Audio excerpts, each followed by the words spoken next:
Gaza under fire, Israel's offensive and Biden's two-state solution push.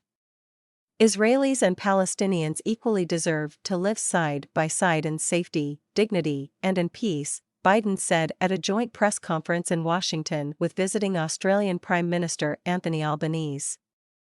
Biden said he believed one reason the Islamist Hamas group attacked southern Israel, killing 1,400 people and taking more than 200 hostages of different nationalities, was to prevent normalizing relations between Israel and Saudi Arabia. Israelis and Palestinians equally deserve to live side by side in safety, dignity, and in peace, Biden said at a joint press conference in Washington with visiting Australian Prime Minister Anthony Albanese.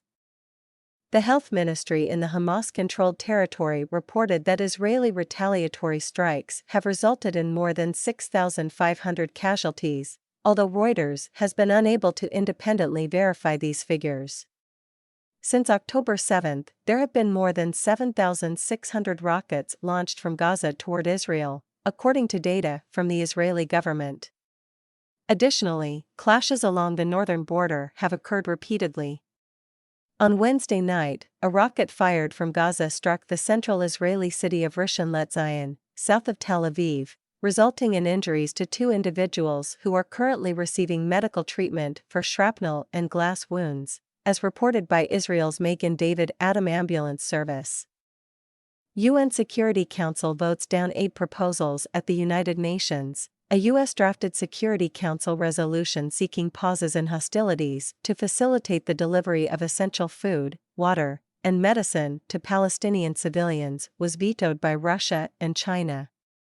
The United Arab Emirates also voted against the resolution, while 10 members voted in favor, and 2 abstained. In response, Russia proposed an alternative resolution calling for a broader ceasefire, but it did not secure the minimum number of votes required for approval. Israel opposed both resolutions, arguing that Hamas might exploit the situation, posing new threats to Gaza's civilian population. Limited deliveries of food, medicine, and water from Egypt resumed on Saturday through the Rafah crossing, which is the only crossing not under Israeli control. Preparations for invasion underway. Israel has expressed its determination to deal with Hamas, the governing authority in Gaza. "We will continue to conduct operations in Gaza to achieve our war objectives," stated Israeli military spokesperson Daniel Hagari.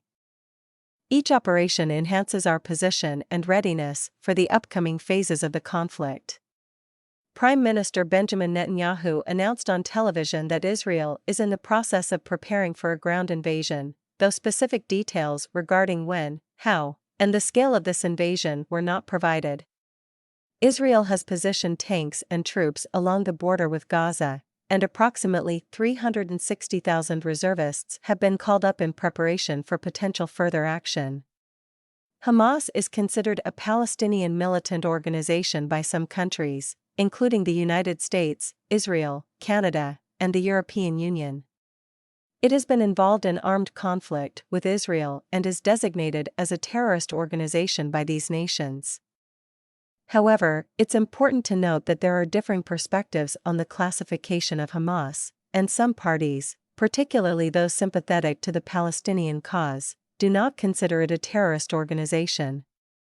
According to the Wall Street Journal, with reference to statements from U.S. and Israeli officials, Israel has decided to postpone any potential invasion of Gaza.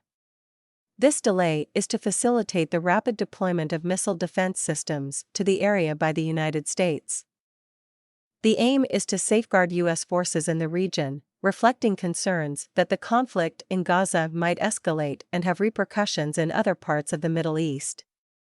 U.S. officials have successfully convinced Israel to delay any potential action until U.S. air defense systems can be positioned in the region, with deployment expected as early as this week, as reported by the Wall Street Journal. In response to the report, U.S. officials disclosed to Reuters that they have expressed their apprehensions to Israel regarding the possibility of Iran and Iranian-backed Islamist groups escalating the conflict by targeting U.S. troops in the Middle East. It is suggested that an Israeli military incursion into Gaza could serve as a catalyst for actions by Iranian proxies in the region.